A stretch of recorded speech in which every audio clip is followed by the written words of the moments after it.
إن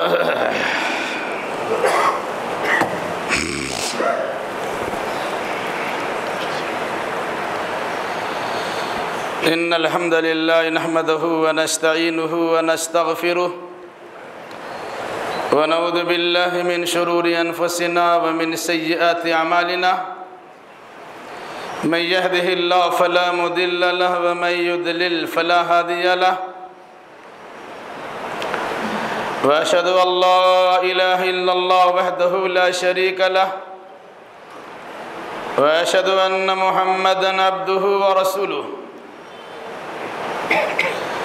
يا أيها الذين آمنوا اتقوا الله حق تقاته ولا تموتن إلا وأنتم مسلمون يا أيها الناس اتقوا ربكم الذي خلقكم من نفس واحدة وخلق منها زوجها وبث منهما رجالا كثيرا ونساء واتقوا الله الذي تساءلون به والأرحام إن الله كان عليكم رقيبا يا أيها الذين آمنوا اتقوا الله وقولوا قولا سديدا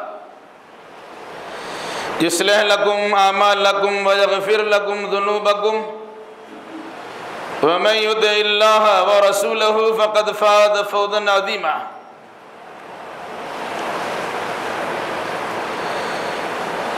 أما بعد فإن خير الحديث كتاب الله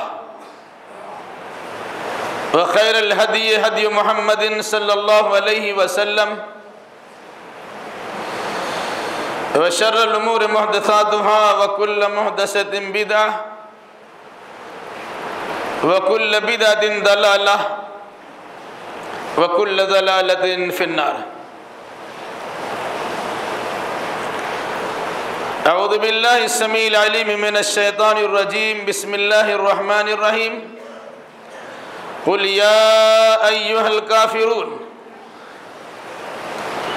لا أعبد ما تعبدون ولا أنتم عابدون ما أعبد ولا أنا عابد ما عبدتم ولا أنتم عابدون ما أعبد لكم دينكم ولي دين سبحانك لا علم لنا إلا ما علمتنا إنك أنت العليم الحكيم رب اشرح لي صدري ويسر لي أمري واحلل عقدة من لساني يفقهوا قولي رب زدني علما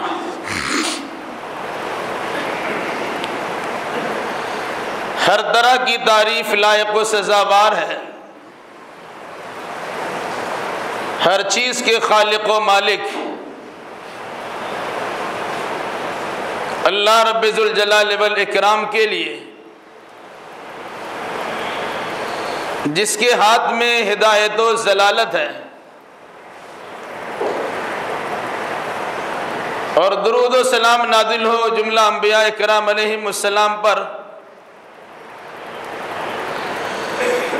خصوصاً احمد مصطفیٰ محمد مصطفیٰ صلی اللہ علیہ وسلم پر اللہم صلی علی محمد وعلی آل محمد کما صلیت علی ابراہیم وعلی آل ابراہیم انکا حمید مجید اللہم بارک علی محمد وعلی آل محمد کما بارکت علی ابراہیم وعلی آل ابراہیم انکا حمید مجید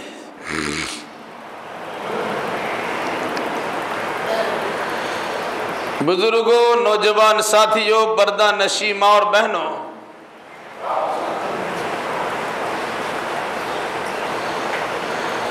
خطبہ مسنونہ کے بعد قرآن مقدس کی ایک سورہ سورۃ الکافرون کی تلاوت کی گئی ہے انشاءاللہ الرحمن اسی سورہ سے متعلق چند باتیں آپ کے سامنے رکھی جائیں گی اللہ تبارک و تعالی ہمیں صحیح کہنے، صحیح سننے، صحیح سمجھنے اور صحیح باتوں پر عمل کرنے کی توفیق مرحمت فرمائے، آمین۔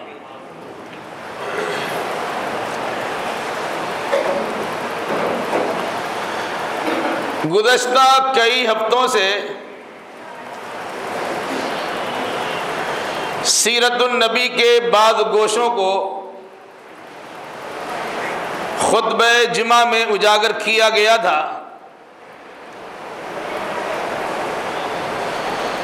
جس سے یہ بات روز روشن کی طرح آیا ہوئی تھی کہ صرف 23 سالہ نبوی دور میں رسول اکرم صلی اللہ علیہ وسلم کو جو نمایاں کامیابی اور کامرانی حاصل ہوئی تھی، نہ ان سے پہلے کسی کو ایسی کامیابی ملی اور آئندہ بھی ایسی کامیابی ملنے والی نہیں ہے۔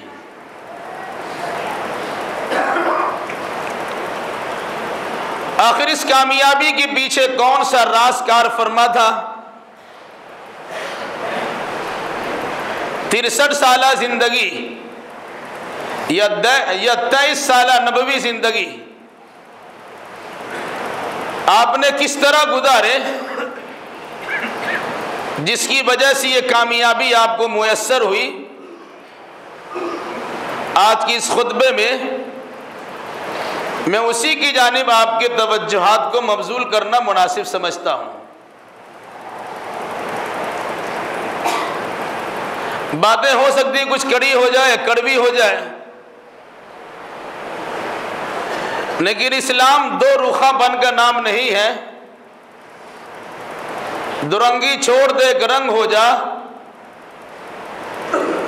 سراسر موم ہو یا سنگ ہو جا۔ اسلام کی تعلیم کچھ اسی طرح کی ہے۔ ملی جلی سرکار یہاں نہیں چلتی، رواداری کا نام اسلام نہیں ہے، وحدت ادیان کا نام اسلام نہیں ہے، اشتراکیت سے یہ دین چلتا نہیں ہے، بلکہ جن چیزوں کو اللہ کے نبی صلی اللہ علیہ وسلم نے مد نظر رکھا تھا اور صحابہ کرام نے آپ کے بعد اسے جاری و ساری رکھا، آج بھی انسان اسوہ رسول کو مد نظر رکھتے ہوئے صحابہ کرام کے طرز عمل پر اپنی زندگی کو ڈھالتے ہوئے تبلیغی کاز اور کام کو آگے بڑھانا چاہے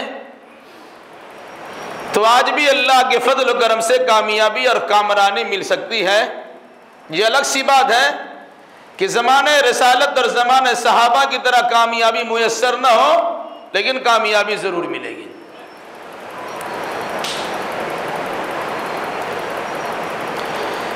اس سے پہلے کئی بار یہ باتیں آپ کے سامنے آ چکی ہیں کہ رسول اکرم صلی اللہ علیہ وسلم کی دعوت کو ناکام بنانے کے لیے مختلف قسم کی محاذ آرائیاں کی گئی،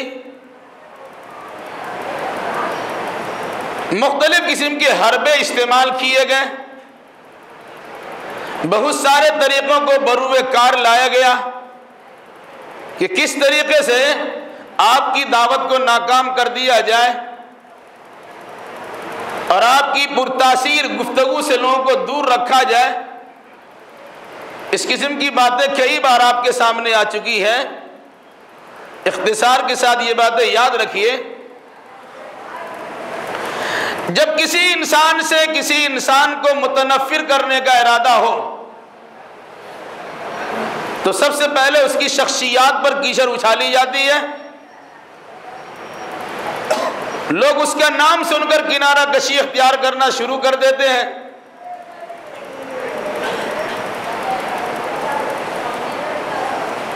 اگر یہ صورت کارگر نہیں ہوتی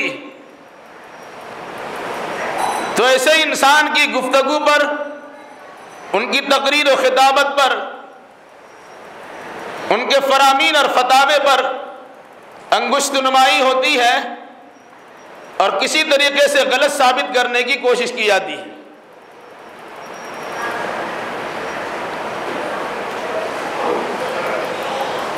اس سے بھی اگر اس کا مطلب نہیں نکلتا تو اس کے بالمقابل کوئی ایسی کہانیاں، ایسے واقعات، ایسے مناظر لوگوں کے سامنے پیش کیے جاتے ہیں کہ جس کے نتیجے میں اس انسان کی بات کے بالمقابل اس قصے کہانی میں دلچسپیاں زیادہ نظر آتی ہیں۔ نتیجے کے طور پر لوگ اس کی طرف مائل ہوتے ہیں اور اس کی بات کو چھوڑ دیتے ہیں۔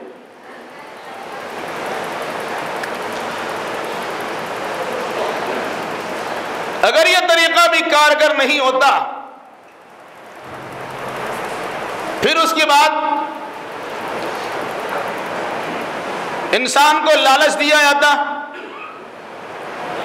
عہدہ و منصب پیش کیا جاتا ہے، ودارت و منسٹری دی جاتی ہے تاکہ انسان اپنی آواز بند کر لے اور اپنی آنکھ بند کر لے اور اپنی آواز کو خاموش کر لے۔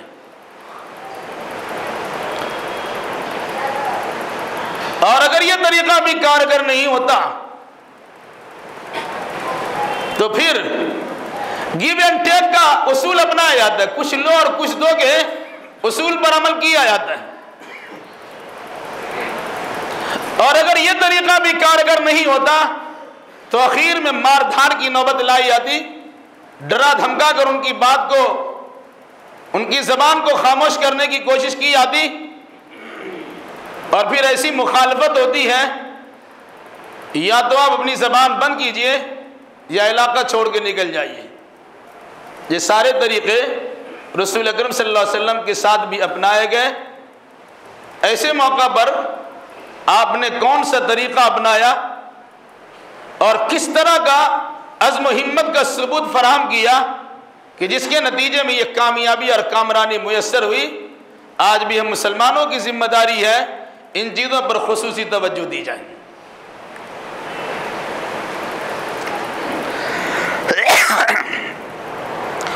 چالیس سالہ دور رسول اکرم صلی اللہ علیہ وسلم نے مکہ میں اس طرح گزارے کہ کسی ایک انسان کو بھی نہ آپ کی ذات سے کوئی تکلیف تھی اور نہ آپ کی بات سے کوئی تکلیف تھی۔ آپ کی ذات بھی پر رونق اور آپ کی بات بھی مبنی بر صداقت، آپ کی سچائی، آپ کی راست بازی، آپ کی امانت داری کا ڈنکا پیٹا جاتا تھا اور لوگ آپ کے ہمنوا بنے ہوئے تھے۔ لیکن جس دن آپ نے زبان کھولی اس کے بعد سے جو مخالفتوں کا لامتناہی سلسلہ شروع ہوا، جس کا آغاز گھر سے ہوا اور یہ سلسلہ جاری رہا، ختم ہونے کا نام و نشانی رہا۔ ایسے موقع پر رسول اکرم صلی اللہ علیہ وسلم نے چونکہ اللہ کے نبی ہیں تو اللہ کی جانب سے پیغام پا کر، وحی پا کر وہی کام کیا جس کام کے کرنے کا آپ کو حکم دیا گیا تھا۔ آج بھی ہم اگر چاہتے ہیں کہ اپنی بات منوا لے اور لوگوں کی مخالفتوں کا سامنا کرنا پڑے تو ثابت قدم رہے، اس میں اللہ کے نبی صلی اللہ علیہ وسلم کی سیرت و کردار کو اپنے سامنے رکھنا ضروری ہے۔ پہلی بات، رسول اکرم صلی اللہ علیہ وسلم جو صادق الامین تھے، اعلان نبوت کے بعد لوگوں نے انہیں ساحر کہا، جادوگر کہا، شاعر کہا، لمبی لمبی باتیں پھینکنے والا کہا، کاہن کہا، جوتشی کرنے والا کہا، اور اس کے علاوہ جتنے بھی خرابیاں ہو سکتی تھی ان تمام خرابیوں کو اللہ کے نبی صلی اللہ علیہ وسلم کی طرف منسوب کر دیا گیا تاکہ لوگ ان کے قریب نہ جائیں اور ان کی بات سننے کے لیے تیار نہ ہوں۔ آج بھی لوگ یہ طریقہ اپناتے ہیں، کسی سے برگشتہ کرنا ہو، کسی کو کسی سے دور کرنا ہو، کسی سے علاجگی کرنا ہو، اس کو ایسا بدنام کر دو اس کے قریب ہی نہ جائیں۔ یہ طریقہ مسلمانوں کا نہیں ہوتا، یہ غیر مسلموں کا طریقہ ہے، اسے یاد رکھیے گا۔ جب کسی انسان کی شخصیت لوگوں کے سامنے مسلم ہوتی ہے اور بڑے بڑے سرداروں کی جانب سے ان کی عزت و ناموس کو مجروح کیا جاتا ہے، ان کے خلاف بدگمانیاں اور طوفان بدتمیزی کھڑا کیا جاتا ہے، ایسے موقع پر وہ انسان ثابت قدم رہتا تب اس کی بات پر آئی جاتی کہ بات صحیح نہیں ہے۔ اس مناسبت سے رسول اکرم صلی اللہ علیہ وسلم کی شخصیت سے لوگوں کو متنفر کرنے میں کامیاب نہ ہو سکے تو قرآن مقدس کے خلاف آواز اٹھانا شروع کر دیا۔ یہ تو پہلوں کی کہانیاں ہیں۔ یہ نبی محمد جو اپنے آپ کو نبی بنا کر پیش کرتے ہیں، کسی کہانی لکھ کے لاتے ہمیں سناتے ہیں، صبح شام ان کے پاس پڑھایا تلاوت کیا تھا اور پھر ہمیں سنا دیتے ہیں۔ یہ قرآن قابل اعتبار نہیں ہے۔ یہ کیسے ہو سکتا ہے کہ عرش معلّہ پہ اللہ تبارک و تعالیٰ ہے اور وہاں سے محمد الرسول اللہ جو اس فرش زمین پر ہے، جو غریب و نادار ہے، جو محتاج و قلاش ہے، ان پر اللہ تبارک و تعالیٰ کتنا بڑا فضل ہو جائے گا؟ یہ قرآن کوئی ایسی چیز نہیں ہے۔ یعنی قرآن کے بارے میں کہا یہ کہانیاں ہیں، یہ گڑھی ہوئی چیز ہے، یہ مبنی پر حقیقت نہیں ہے، یہ جھوٹ پر مشتمل باتیں ہیں۔ اس طرح گویا آپ کی بات سے لوگوں کو دور کرنے کی کوشش کی گئی، ذات سے بھی الگ کرنے کی کوشش ہوئی اور آپ کی خطابات، تقریر اور باتوں سے بھی دور کرنے کی کوشش ہوئی۔ لیکن یہ دونوں طریقے کارگر نہیں ہوئے، کیونکہ 40 سال تک لوگوں کے درمیان آپ نے زندگی گزاری ہے۔ کسی انسان کو 40 سال تک آپ کے خلاف انگشت نمائی کرنے کی جرت نہیں ہو سکی تھی۔ آخر آج کیسے کسی کو جرت ہو جائے گی؟ لوگ چلاتے رہتے، ان کے چلانے کا اثر عوام و خواص پر نہیں پڑتا۔ کچھ مخصوص لوگ ہوتے ہیں جو اپنی اغراض و مقاصد کے تحت ان کی دشمنی میں اندھے ہو جاتے ہیں، ان کا معاملہ الگ ہوتا۔ اور قرآن مجید تو دنیا والوں کے سامنے قرآن نے تو چیلنج کر دیا، جسے تم کہانی کہتے ہو، بےہودہ بکواس کہتے ہو، گڑھی ہوئی کتاب کہتے ہو، تو تمہارے اندر تو نشان پرداز لوگ ہیں، ادیب تمہارے اندر ہے، فصیح و بلیغ تمہارے اندر ہے، فصاحت و بلاغت تمہاری گھٹی میں پلائی گئی ہے، تمہیں اپنی عربی دانی پر، طلاقت لسانی پر، زبان دانی پر، بلکر ہونے پہ بڑا ناز ہے، تو قرآن مقدس جیسی کتاب لے آؤ، اس کی جیسی 10 سورہ بنا کے پیش کر دو، اس کی جیسی 1 سورہ بنا کے پیش کر دو، اس کی جیسی 1 آیت بنا کر پیش کر دو۔ دنیا دنگ رہ گئی اور اس وقت کے عالم کفر نے انگشت بندہ ہو کر کہہ دیا اس قرآن کا مقابلہ ہم نہیں کر سکتے، یہ قرآن اللہ تبارک و تعالیٰ کا کلام ہے، کسی انسان کا کلام نہیں ہے۔ دونوں طریقے کارگر نہیں ہوئے، تیسرا طریقہ اپنایا گیا۔ آج بھی یہ طریقے اپنائے جاتے ہیں۔ ایک طرف اللہ کے نبی صلی اللہ علیہ وسلم قرآن مقدس کی تلاوت کرتے اور وہی الہی سے اس کی تشریح و تفسیر کرتے، جو انسان آپ کی بات کو سنتا آپ کی طرف کھنچ جا کے چلے جاتا۔ یہ الگ سی بات تھی کہ سماج کا، معاشرے کا، سوسائٹی کا، سردار کا، قبیلوں کے سرداروں کا روک دبدبہ ان پہ طاری ہوتا تھا، کھلم کھلا ایمان لانے کی کوشش نہیں کرتے، لیکن چھپ چھپا کے قرآن مقدس کی بات کو سننے اور محمد الرسول اللہ صلی اللہ علیہ وسلم سے ملنے کی ہر ایک کو تمنا ہوا کرتی تھی۔ کیا کیا گیا؟ ایک طرف آپ تبلیغ کر رہے ہیں، قرآن سنا رہے ہیں، حدیث کی فرمودات بتا رہے ہیں، تو دوسری طرف کہانیاں سنائی جا رہی ہے، رستم و اسفندیار کی کہانی سنائی جاتے ہیں۔ ایک طرف قرآن مقدس کی تلاوت ہو رہی ہے، دوسری جانب لوگوں کو ناچنے اور گانے والوں سے تعلقات پیدا کرائے جاتے ہیں، رقاصاؤں کو پیش کیا جاتا، ناچنے والی کو لایا جاتا، پروگرام کرایا جاتا، اسٹیج سجائے جاتے۔ ادھر دل فریبیاں ہیں، دل کشیار، دل ربائیاں ہیں، ادھر تو سوکھا اللہ کے نبی صلی اللہ علیہ وسلم کی جانب سے کلام ہے اور اس کی تلاوت ہے۔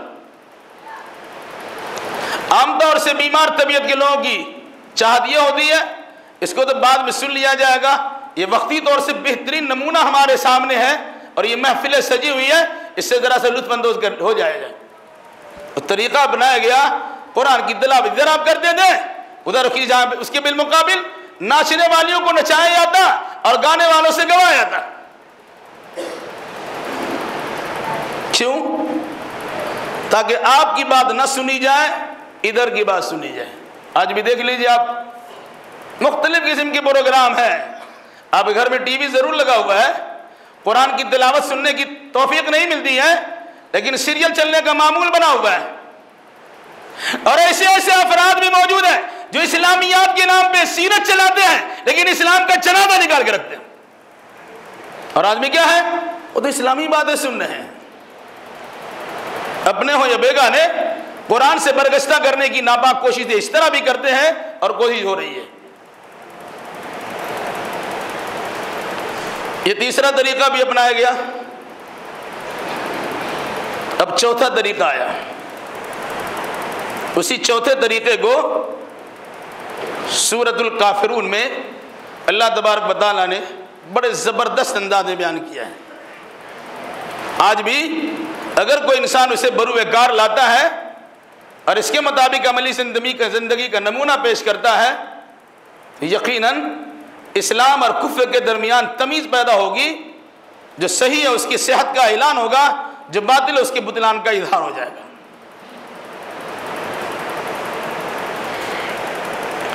رسول اکرم صلی اللہ علیہ وسلم کی خدمت میں 12 قبیل وفد آتا رہا، سرداروں کی جماعت آتی رہی. محمد، آپ کو کسی لڑکی سے شادی کرنا ہے؟ کہیے تو سب سے خوبصورت لڑکی آپ کی خدمت میں پیش کر دیا جائے. ایسا کیجئے، یہ کام کو چھوڑ دیجئے، یہ آپ کے سامنے حاضر ہے. کہیں کی سرداری چاہیے، اقتدار چاہیے، ہم اس کو بھی دینے کے لیے تیار ہیں، زبان بند کر لیجئے. مال و دولت کا خزانہ چاہیے، یہ خزانہ لے لیجئے، خاموش ہو جائیے. اس قسم کی صورتیں بھی اللہ کے نبی صلی اللہ علیہ وسلم کے سامنے پیش کی گئی. بار بار کفار مشرکین کے سرداروں کا وقت اللہ کے نبی صلی اللہ علیہ وسلم کے سامنے آتا رہا اور اس قسم کی پیشکش رکھے جاتے رہے. مقصد یہ تھا اس لالچ کے نتیجے میں اللہ کے نبی صلی اللہ علیہ وسلم خاموش ہو جائیں گے اور دعوت و تبلیغ کا فریضہ انجام دینے سے پہلو تہی کر لیں گے. آپ نے اسے بھی ٹھکرا دیا. گویا یہ چوتھا طریقہ بھی آپ نے ٹھکرا دیا. اس کا اثر اللہ کے نبی صلی اللہ علیہ وسلم پہ کچھ نہیں ہوا. کام تو اللہ تبارک و تعالیٰ کے لیے کرتے ہیں، نہ سرداری کے لیے کرتے ہیں، نہ شادی بیاہ کے لیے کرتے ہیں، نہ مال و دولت کی حصول کے لیے کرتے ہیں. اللہ تبارک و تعالیٰ نے مبلغ و داعی بنایا ہے، اپنی ذمہ داری کو نبھاتے ہیں. تب پانچواں طریقہ آیا. پانچواں طریقہ کیا تھا؟ کچھ لیجئے اور کچھ دیجئے. ایسا کیجئے 6 مہینہ، سال بھر یا کچھ دنوں تک آپ ہمارے معبودوں کا گن گانا شروع کیجئے، ان کی عبادت و بندگی بجا لائیے، ان کی پوجا پاٹ کر لیجئے. ہم یقین دلاتے ہیں پھر 6 مہینہ یا سال بھر ہم بھی اللہ تبارک و تعالیٰ کی عبادت و بندگی کر لیں گے. جس کو کہتے ہیں آپ گیو اینڈ ٹیک، لیجئے اور دیجئے، تھوڑا سا لیجئے، تھوڑا سا لیجئے. بظاہر بات اچھی لگتی ہے، کیسا کرنے میں کیا حرج ہے؟ پھر 2-4 مہینہ ان کی بات سن لیتے ہیں، پھر اس کے بعد ہمارا کام تو چلے گا ہی. بات بڑی اچھی لگتی ہے، لیکن اللہ تبارک و تعالیٰ نے انبیاء کی تاریخ آپ کے سامنے دوہرا کے رکھ دی ہے. کبھی اس قسم کی چیزوں میں سمجھوتا نہ کرنا. 950 سال حضرت نوح علیہ السلام نے سمجھایا، لیکن قوم کی موافقت نہیں کی، ان کی ہاں میں ہاں نہیں ملایا. چاہے ماننے والے کی تعداد جو بھی رہی ہو، 80-82 ہو یا 40-42 ہو، اس کی پرواہ نہیں کیا. کہا نہیں، ہم تمہارے ساتھ تو مل ہی نہیں سکتے ہیں. تمہارا شرکیہ اور کفریہ عقیدہ ہے، ہمارا توحید میں مشتمل عقیدہ ہے. ہمارا دونوں کا میل ملاپ کیسے ہو سکتا ہے؟ ابراہیم علیہ السلام کا زمانہ آیا. باضابطہ قرآن نے کہا کہ ابراہیم علیہ السلام اور ان کے ساتھیوں میں لَقَدْ كَانَ لَكُمْ أُسْوَةٌ حَسَنَةٌ فِي إِبْرَاهِيمَ وَالَّذِينَ مَعَهُ. ابراہیم علیہ السلام میں اور ان کے ساتھیوں میں تمہارے لیے بہترین نمونہ ہے جب انہوں نے اپنے قوم کے لوگوں سے کہا تھا إِنَّا بُرَاءٌ مِّنْكُمْ وَمِمَّا تَعْبُدُونَ مِن دُونِ اللَّهِ. میں تم سے بھی برات کا اظہار کرتا ہوں اور یہ تمہارے سارے معبودان باطل سے برات کا اظہار کرتا ہوں۔ کیوں اس نے کہا ایسا کہا؟ بلکہ یہاں تک اعلان کیا کہ بدا بیننا و بینکم العداوۃ والبغضاء ابدا حتی تؤمنوا باللہ وحدہ، ہمارے تمہارے درمیان یہ عداوت و دشمنی اس وقت جاری رہے گی یہاں تک کہ تم ایک اللہ تبارک و تعالیٰ پر ایمان لانے کے لیے تیار ہو جاؤ۔ جب تک شرک سے توبہ نہیں کرو گے ہمارے تمہارے درمیان کوئی برادری نہیں ہے، کوئی رشتہ داری نہیں ہے، کوئی تعلقات نہیں ہے، بلکہ دشمنی قائم رہے گی، نفرت قائم رہے گی، بغض و عناد قائم رہے گا۔ بدا بیننا و بینکم العداوۃ والبغضاء ابدا، ہمیشہ ہمیشہ رہے گا، کب تک؟ حتی تؤمنوا باللہ وحدہ۔ چھوٹی موٹی بات نہیں ہے، قرآن نے اس کو بھی پیش کیا ہے، اور خود اس بات کو سورہ مومن میں اس طرح پیش کیا گیا، قُلْ أَتَأْمُرُونَّ اعْبُدُوا، کیا تم مجھے حکم دیتے ہو کہ میں اللہ کے علاوہ غیر اللہ کی پرستش کروں؟ أَيُّهَا الْجَاهِلُونَ، اے جاہلو تم مجھے حکم دیتے ہو کہ اللہ کو چھوڑ کے کسی غیر اللہ کی پرستش کرنا شروع کر دو، جبکہ ہمارے سامنے عقیدہ نظریہ ہے اللہ تبارک و تعالیٰ کا، اس کے بعد ہی ہے کہ لَئِنْ أَشْرَكْتَ لَيَحْبَطَنَّ عَمَلُكَ فَلَتَكُونَنَّ مِنَ الْخَاسِرِينَ، اے نبی اگر تم نے بھی اللہ کے ساتھ کسی کو شریک کر دیا تو آپ کے سارے اعمال اکارت و برباد چلے جائیں گے اور آپ نقصان اٹھانے والے میں شامل ہو جائیں گے، تو تمہارے خاطر اپنے اعمال کو برباد کریں اور نقصان اٹھانے والوں میں شامل ہو جائیں۔ ایسی جہالت کا کام نہیں کرتا میں، ایسے جاہلوں سے رشتہ ناتا رکھتا بھی نہیں۔ اور پھر اس چیز کی بڑی صراحت کے ساتھ تذکرہ مکمل سورہ کے ساتھ سورۃ الکافرون میں اللہ تبارک و تعالیٰ نے واضح کر دیا۔ جب یہی بات کہی گئی تھی کچھ دنوں تک اب ہمارے معبودوں کی پوجا کر لیجئے، پھر کچھ دنوں تک ہم آپ کے اللہ کی عبادت کر لیں گے۔ بات سمجھانے کے لیے کفار و مشرکین کا وفد وہاں موجود تھا، اب نے کہا انتظار کرو میرے رب کا کیا فرمان آتا ہے، میں تو اللہ تبارک و تعالیٰ کی جانب سے سفیر ہوں، اللہ کا پیغمبر ہوں، اللہ کا رسول ہوں، جو پیغام آئے گا میں تمہیں سنا دوں گا۔ جبریل علیہ السلام کا نزول ہوا اور اللہ کے نبی صلی اللہ علیہ وسلم سے کہا کہیے قُلْ يَا أَيُّهَا الْكَافِرُونَ، کہیں بھی کافروں کو خطاب کرتے ہوئے اس طرح کا جملہ استعمال نہیں کیا گیا ہے، مگر یہ جملہ اس وقت استعمال ہوا جب کفار و مشرکین رسول اکرم صلی اللہ علیہ وسلم کو اپنے دین سے پھیر کر اپنے دین کی طرف، یعنی کفار و مشرکین کے دین کی طرف مائل کرنے کی دعوت دی تھی، اور اس لالچ میں دعوت دی تھی کہ ہم تمہارے ساتھ میں ہیں، ہم بھی تمہارے اللہ کی عبادت کر لیں گے، لیکن پہلے ہمارے معبودوں کی پوجا تو کر لیجئے۔ قرآن نے کہا قل، اے نبی کہیے، کھلم کھلا فرمان جاری کیجئے، یا ایھا الکافرون لا اعبد ما تعبدون، پڑھتے ہیں ذرا سا غور بھی کیجئے گا، اے کافرو، کافر کوئی گالی نہیں ہے، لوگ اس کا معنی نہ سمجھنے کے نتیجے میں سمجھتے ہم کو کافر کہہ دیا، گالی دے دیا۔ جو کافر ہے وہ کافر ہے، کافر کفر کا معنی ہوتا ہے چھپانا۔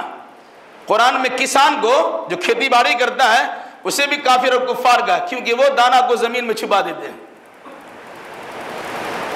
یہ کافر بھی چھپاتے ہیں، اس مناسبت سے اس کو کافر کہا گیا۔ دوسرا معنی کافر کا کفر، انکار کرنا، یہ اللہ کی عبادت کا اور اس پہ ایمان لانے کا انکار کرتا، اس مناسبت سے کافر ہے۔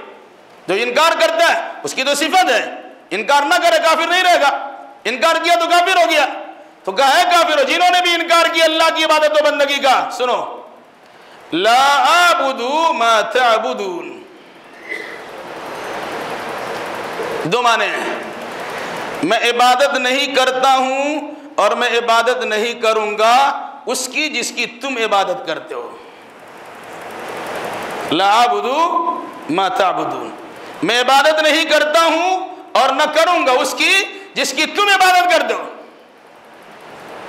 وَلَا أَنْتُمْ عَابِدُونَ مَا أَعْبُدُ، اور تمہارے عقائد و نظریات سے، تمہارے چال ڈھال سے، تمہاری بات بچار سے چلتا ہے کہ تم بھی اس کی عبادت کرنے والے نہیں ہو جس کی میں عبادت کرتا ہوں۔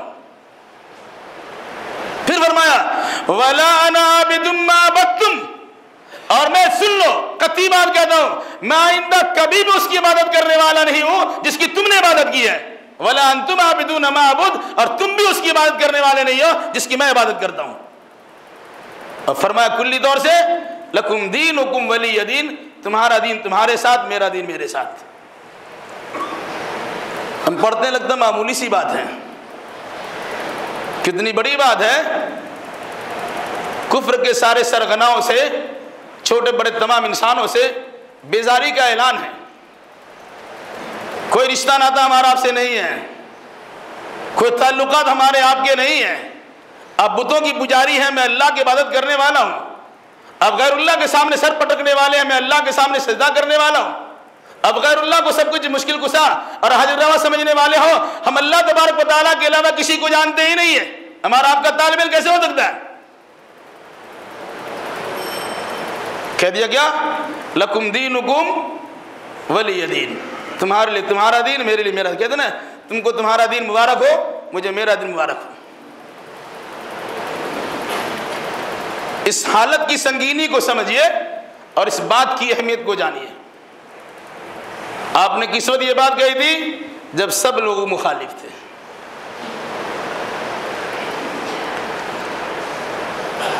مخالفتوں کے طوفان میں رسول اکرم صلی اللہ علیہ وسلم نے توحید کی شمع جلائی ہے۔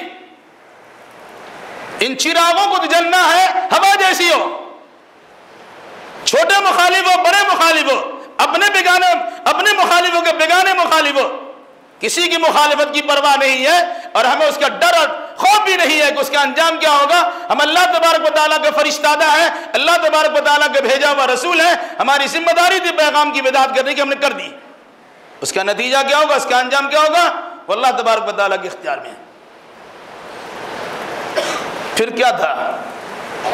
اب تو مخالفت کا وہ سلسلہ شروع ہوا کہ مار دھار کی نوبت آ گئی، نکلنے کا معاملہ پیش آیا، ہجرت کرنے پر مجبور بھی کر دیا گیا۔ کیوں ہوا بھائی؟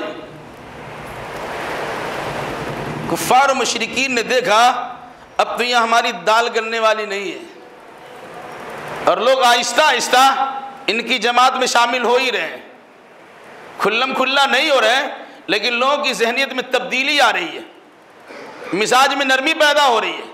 جو کل تک پکے مخالف تھے وہ کہتے چھوڑ دو نا، جو اپنا کرتا ہے کرنے دو، دیکھا جائے گا۔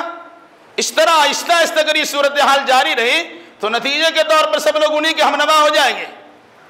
طریقہ کیا کیا؟ ایسا ظلم بربریت کا بازار گرم کرو کہ ان کے اوپر ایمان لانے والے بھاگنے پر مجبور ہو جائے، اور پھر محمد عربی کے ساتھ ایسا تعلق استوار کرو، یا ایسے تعلق پیدا کرو، یا ایسا رشتہ ناتا اس سے بگاڑنے کی پیدا کرو کہ یہ بھی یہاں سے تھک ہار کے بھاگ جائے، ہجرت کرنے پر مجبور ہو جائے۔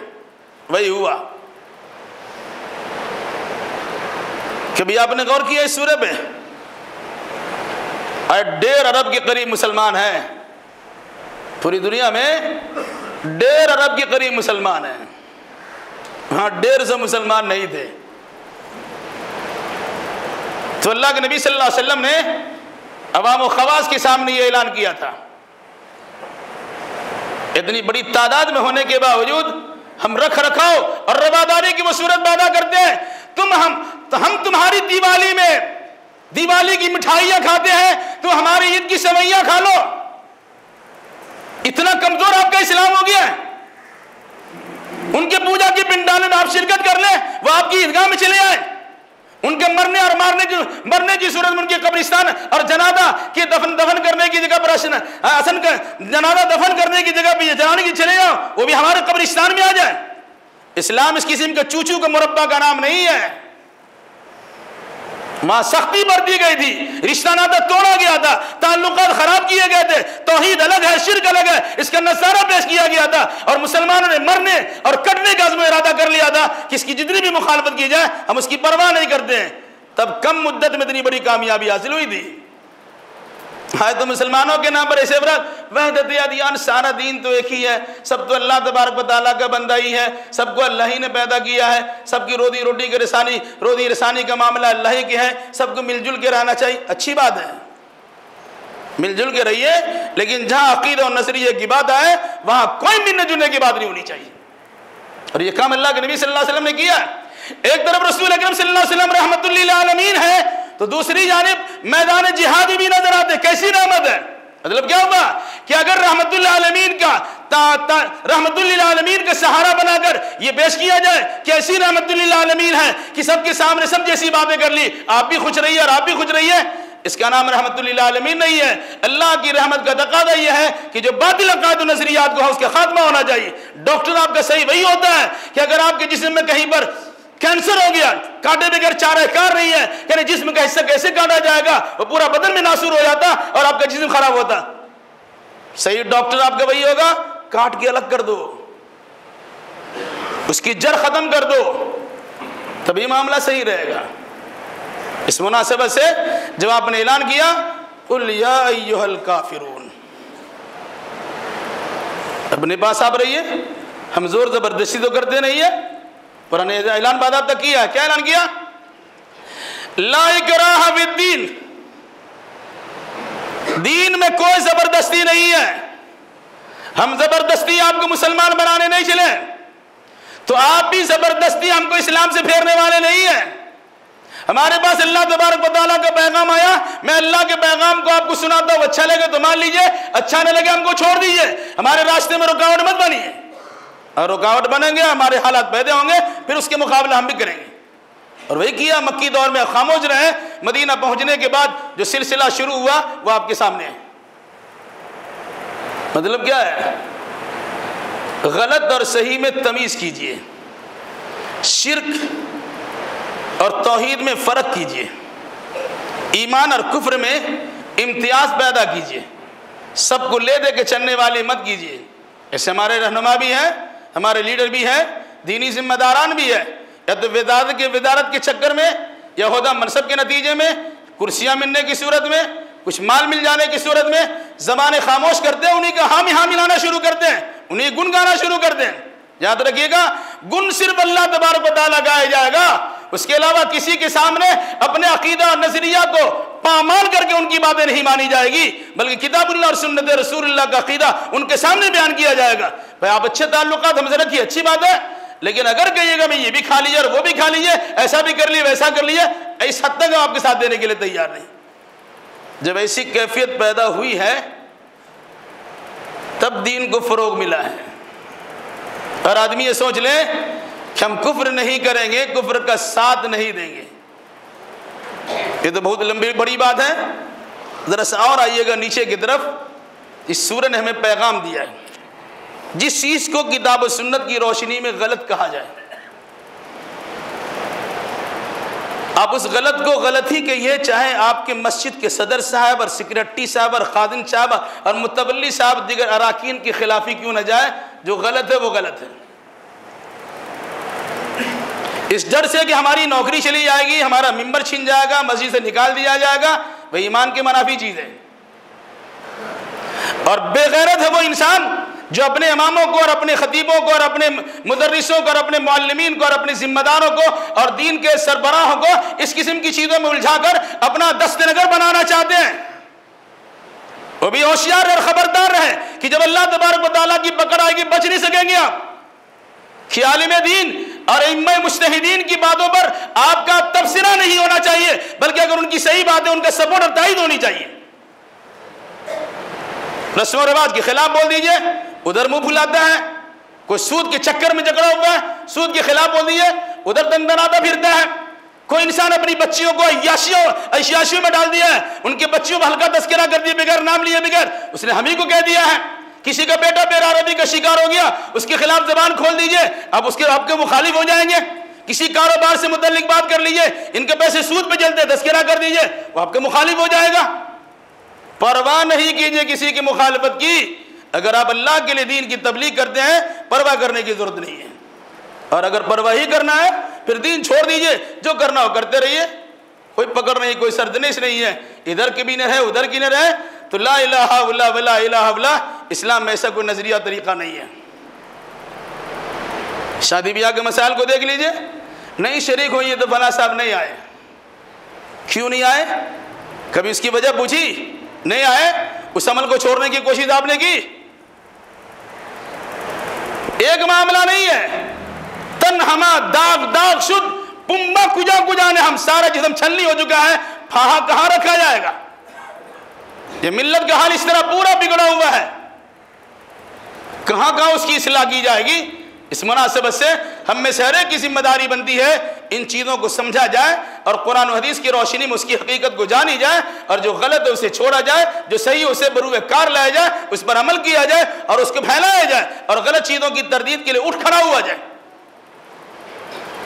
تب صحابہ نے اللہ کے نبی صلی اللہ علیہ وسلم کے نقش قدم پر چلنے کے نتیجے میں وہ کامیابی حاصل کی ہے کہ دنیا آج بھی اشش کرتی ہے اور انگشت بدندہ ہے۔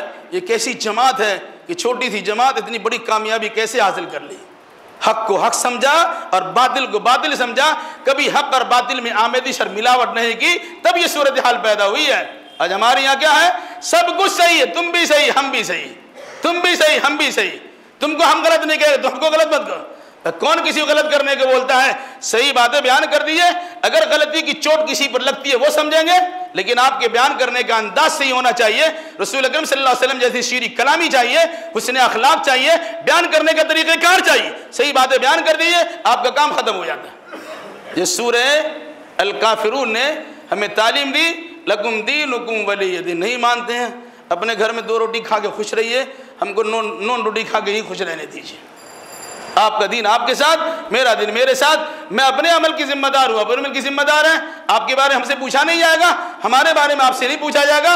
ہاں اگر ہمارے پاس علم ہے اور دعوت و تبلیغ کا فریضہ ہم پر عائد کیا گیا، اتنا پوچھا جائے گا کہ آپ نے کہا کہ نہیں کہا، ہم نے پیغام پہنچا دیا، مان لی تو الحمدللہ، نہیں مانے تو تب بھی الحمدللہ، ہمارا مسئلہ حل ہے۔ پریشانی آپ کی ہوگی، سنا تو عمل کیا کہ نہیں کیا؟ اب ادھر سے بہت سے لوگ کہتے ہیں اس مسجد میں مت جاؤ، بڑا کھول کھول کے بیان کرتے، سنو گے تو پھنس جاؤ گے۔ لا حول ولا قوت الا باللہ۔ اللہ تعالیٰ سے دعا کی الہی ہم تمام مسلمانوں کو قرآنی آیات کی روشنی میں عقیدہ و نظریہ مستحکم کرنے کی توفیق مرحمت فرما۔ آمین۔ الہی جو بیمار انہیں شفا کامل عاجل عطا فرما دے، جو مقروض ہیں انہیں قرض ادا کرنے کی سہولیات فراہم کر دے، جو ماخوذ و گرفتار ان کے لیے رہائی کے اسباب پیدا کر دے، جو دینی دنیاوی اعتبار سے پریشان ہے ان کی جملہ پریشانی کو دور فرما دے۔ جن جن لوگوں نے دعا کی درخواست کی ہے الہی ان تمام کی جائز مراد کو پوری فرما دے۔ جب تک ہمیں زندہ رکھ، کتاب اللہ اور سنت رسول اللہ پر عمل کرتے ہوئے زندہ رکھ، اور جب ہمارا خاتمہ ہو انہی دونوں کی ترویج اشاعت کرتے ہمارا خاتمہ ہو۔ اقول قولی ھذا واستغفر اللہ لی ولکم ولسائر المسلمین، وآخر دعوانا الحمد للہ رب العالمین۔